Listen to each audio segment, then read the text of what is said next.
Le pompe idrovore della Protezione Civile hanno continuato a prelevare l'acqua dai giardini delle abitazioni e dagli scantinati allagati in via Bassana a 2 Carrare, gli ultimi interventi per risolvere quest'ultima ondata di maltempo che ha colpito la provincia di Padova. I volontari della Protezione Civile non si sono mai fermati da giovedì all'alba. L'acqua è stata tanta, noi ce l'abbiamo messa tutta, i volontari hanno lavorato H24 e niente, noi siamo sempre qui pronti, speriamo che gli eventi diminuiscano.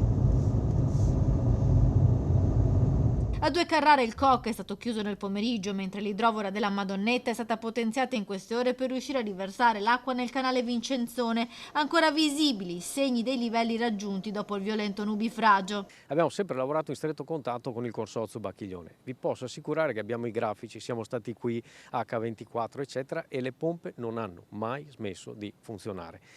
Purtroppo, e dico purtroppo, è caduta una quantità d'acqua pazzesca. E la prova ne è il fatto che noi abbiamo delle strade che alle 5:30, 6 di mattina erano completamente asciutte, alle 7:15 c'erano 80-90 centimetri d'acqua.